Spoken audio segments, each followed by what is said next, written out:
mami. Hola, ¿cómo está? Hola, y bien, ¿y tú? Muy bien. Oh, you look muy bonita. Okay, work it out, mami. Gracias. I see. What's that mean? Nothing. Yeah, It's just just, an expression of happiness. I'm sorry. What? Bartender, don't we have a bar? Oh, please. I hope so, because I'm ready for a drink. Oh, well, yeah, we're going to do that. But today's show is called Crossing Over. Now, we're going to talk to two entertainers who are enjoying great success in their careers and who just happen to be Christians. Now, I guess we'll have to have a non-alcoholic bar. I was going to say, I guess we shouldn't have a drink. I'll stick with my water. Yeah, we're going to have to break I that forgot. out. Please, I'm going to sit right here with them. Please welcome one of our favorite bartenders and very funny comedian, writer, and good friend, Mr. Rodney B. Perry. Woo! And our game show host. All right, the dating How y'all doing, ladies? How y'all doing? Hey. All right, so Rodney. no liquor, huh? No, No you know liquor. what, Rodney? I'm just going to have my water because Okay, cause I can get you some more water and put in a liquor glass. I'll just keep that, honey. I don't understand why we can't handle liquor. We got it on Sunday when we're doing our communion. Yeah, that's wine. That's wine. What, wine? I can give you a double wine. You know what? I can't I got the drink out wine of too that. for the communion wine. I You can't wanna roll with that? Just give me some No. communion I'ma wine give and you some of some them of that. crackers. Because You- I have a thing about drinking after other people. I don't care if you wipe the glass or what. Right. I take communion because I too am Catholic. Jaleesa knows what I'm talking about. I'll Right. take the communion, Jaleesa, but I always bypass the Right. because it's like Yeah.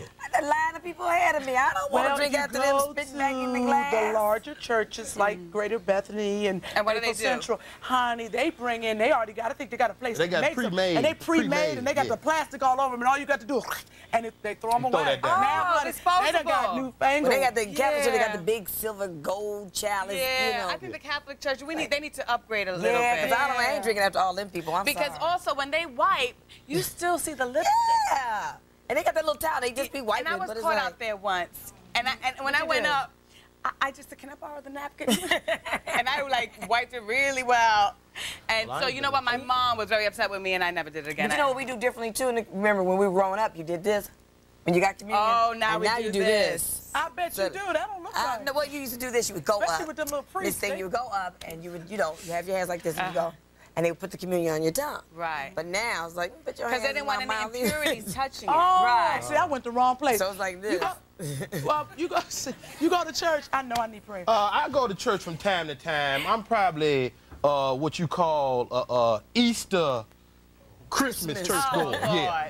Yeah. I like to That's go. when it's crowded. I like to go when everybody go. You know what I'm saying? Oh, so you want to see everybody? I like to hit them holidays, you know, when it's crowded. I don't like no little bit of people being there when I go. I like to go when it's crowded. I'm crowded. I like it crowded. You're stupid. Yeah, How do you? I wrote- What do you I think wrote God's a man or a woman? God is a man. I'm going to go and come right out and tell you. God is a man because, and you know, not necessarily for no male chauvinist reason. God is a man because it takes a man to run things sometimes. You know what No I'm saying? male chauvinist reason, and then he said, okay. Yeah. For I like my someone that women doesn't go to barefoot church and all the pregnant. time, Barefoot and pregnant, I don't yeah. think I can take your word for that. Huh? For someone that What doesn't y'all go to think? church all the time. You know what, actually, I enjoy going to church. I go on Sundays, but I actually enjoy going during the weekday when it's very quiet. I like, you know what I like? Saturday mass, Saturday nice, evening too. mass, because it's you I just like go, going you to my pray, church, do your thing, and press. But you Catholics, y'all be up and down too much for me. Y'all be up and down. Y'all, Yeah, and we got y'all the doing too meal. much. Yeah, y'all move sorry, around too much. guys. It works for us, though, doesn't it, Jaleesa? It works for us. Okay, yeah, okay. ahead. Well, later in the show, the star of the UPN hit series 101, actor Flex Alexander, will be stopping by. But first, a visit from Platinum Award-winning gospel artist, my girl Yolanda Adams. Don't go away. Now you know she did. We are back with the reigning First Lady of Contemporary Gospel Music, Yolanda Adams. Yes! Amazing. Now, Kim, wait a minute. We got a personally thank you line because Kim and I jacked you up at a party last year. We sure did. And begged you to come on. And That's then how we get a lot of our guests. We I beg. always lose phone numbers, and I asked. I know I didn't lose it because every time I asked you for your phone number Wait a again, minute, you about the third time you just looked at me, and I was like, please, and then you gave it to me again, and then Vanessa gave it to took me, she it said- and she put it in her underwear She drawer. said, Vanessa, take this and keep it for me. And when I ask for it, give it to me because you know I'm going to lose it. And Vanessa said, I got it for you, so she kept it for me. Thanks So so thank you much. for- Oh, no problem. I told you I was coming. You did say that, but you did. a lot of them out there say that. Yeah. And they don't show up. Anyway, moving on. Now, What a beautiful song. Beautiful lyrics. Thank you. You know, a lot of people feel that you're an overnight success, but you've actually been doing this for quite some time. 27 years. Wow. You ain't but 30. Okay. You started at 3. And, you know, tell us about your journey, because this song is a personal, is your personal experience as well. It's a personal testimony, really, to the testament of hard work and not giving up on who you are. You know, we have so many people who try to put us in boxes and, you know, oh, gospel music needs to stay just where it is, very comfortable on Sundays, no other time. But see, I knew what God told me. And he told me that if I stay faithful to him, he would show the world that his music is music that can be listened to every day. Because God is a cool God. You know, he's cool every day. It's not like, oh, Lord, let's just, you know, let's just deal with him on Sundays. You have a beautiful voice, so obviously you are apt to sing various types of music, I'm sure. But I imagine there was a lot of people who tried to get you to do R&B and more contemporary things so that you could get record deals. Yeah, they tried to get me to do jazz because I love jazz so much. I listen to people like Dinah Washington and Nancy Wilson, whom I love. Hey, Mama, how you doing? I listened to them all, you know, growing up because my mom listened to them in the house. And, you know, of course, in my little Amazing Grace and all those little kind of things that we used to do in church, you know, I would not just do the Amazing Grace. I would do Amazing Grace, those kinds of things that Nancy would do. You know, I was trying to sing. I was trying to sing like Nancy, you know. So, you know, they tried to say, well, what if you just move into jazz and this and this and that? And, you know, I knew that jazz didn't sell as much as gospel did. You know, so why would I change what I loved? I love gospel music, you know, and to me it's the music that heals. It encourages and it lifts you up, you know, no matter where you are in your life, no matter where you are spiritually in your life. I ain't trying to get you to get out of yourself. I'm trying to get you to understand that God is here all the time for you. And when you need him, you just call him. And you know what? You've touched many people, and just because you said that, because I have a few fan letters. That I wanted to share with you. One of them says, her music helped me through a difficult time. Last year, my parents died 2 weeks apart. Then I found out my husband of 14 years was having an affair. I know, right? I was at home alone in a dark room. I put on Yolanda's CD, and it took me through the most painful night of my life. It made me see that God had not left me. She has made such an impact on so many people. Oh, my goodness. That's wonderful. And see, that's the kind of stuff that keeps me going. That's what it's worth. It makes it worth it, you know? Like this woman used you for inspiration. She used you to come out of a trying time. What do you use? Or is there somebody's gospel album that you like, or you listen to yourself? What do you use? I listen to everybody from Donnie to CeCe to Tremaine to Shirley Caesar to Mary, Trinity 5-7, Kirk Franklin. I listen to everybody in order to gain my strength musically from them. I gain my strength from my mom and my granny. Well, you know Granny. Kim? Well, Kim. No, I'm just playing. Yeah, she praying for me. She praying for me. Oh, so I gain strength from everybody. You know, my granny lives with me, and she's lived with me now for the last 8 years. And so I get a chance to get that wisdom from an 86-year-old woman that, you know, most of us really don't get a chance. Get that. That's a wonderful opportunity. Yeah.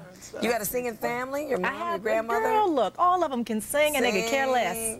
Can care less. You know, I'm like, oh, come on, let's do this thing like the Winans do it. And like, yeah, right. Don't get all these folks laughing at us. They're just so They have wonderful voices. What age were you when you first, now I wouldn't say you, I guess when someone noticed, not that, okay, she can carry a tune, but she can sing. Wow, I think it had to be around 13 years old. Really? When I joined a choir, a professional choir that was already recording, and that's why I say I've been in this thing for like 27 years, and don't start adding. Okay. But did you, did you sing at 3 or 4? Oh, yeah, I always sang. And they said, oh, she can sing because we can all sing. Okay, yeah. So you had the debut in the church, your first solo was the church? Oh, yeah, all of my help comes from the Lord. I was 5 years old, terrified. And my brothers and sisters were sitting, well, my 2 brothers and sisters were sitting in the front, and they were making fun of me and laughing and making faces and stuff. And so, of course, as the oldest, you try to shut up while you're singing your song. All of my help, shut up, comes from the Lord. And they think that you're kind of crazy, though. Because, you know, they don't understand that you have 2 brothers and sisters sitting right there. So the lady and the usher in the back, what's that little girl schizophrenic? What's wrong with her? What's wrong with her? She look crazy, little girl. She can sing, but she crazy. I know. I have to tell my little story. We were in New York at Carnegie Hall doing something for Ruth Gibbons and Robin Gibbons and friends, and everybody's up there. And we were in rehearsal hall, and you had on jeans and a shirt, and, Open My Heart hadn't come out. Right. And I was like, okay, who this girl? She gonna sing? All right.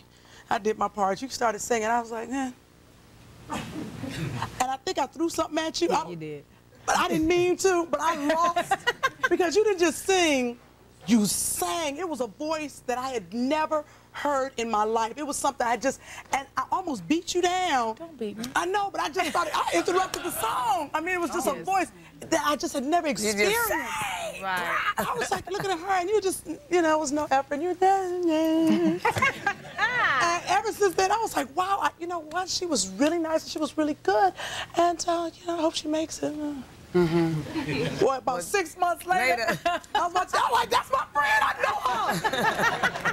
Yes, I know her. No, Kim, you knew her before. Look, girl, I knew her before. Oh, yeah, I helped her. I was helping her with the arrangement.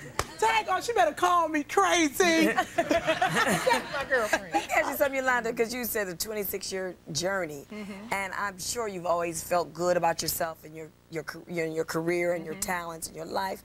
But what is, now that it's the fruits, the labors of your fruits are here for you to enjoy, what is one of the good things about finally making it to where you've always dreamed you would be? Or have you made it to where you always dreamed you would be? I think I've exceeded where I thought I would be. And it feels good to walk into, say, like a Chanel store or a Dolce store, just in your jeans and stuff.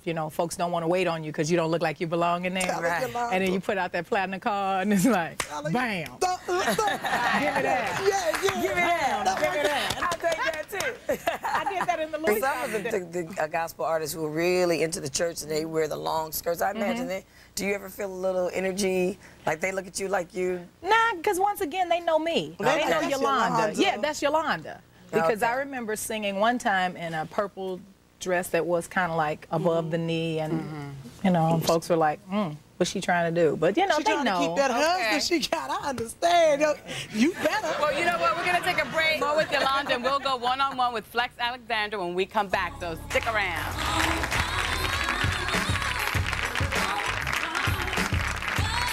They tried to rob me, and they put a gun in my head and pulled the trigger 3 times, and it didn't. Never fired. You mean there was no bullets in the chamber? There was bullets in there. There were bullets in. He told me, he said, I never want you to sing without this. And I was going on. I was like, okay, Tim, okay. He put this big old gigantic, huge rock on my hand. Oh my God, he said, I don't want you to ever He said, I don't ever want you to sing without this. I never want you to go on TV without this. And I'm like, oh, I like you. Oh my goodness. It was like 3 carats. And I'm like, you go, boy. So what did you say?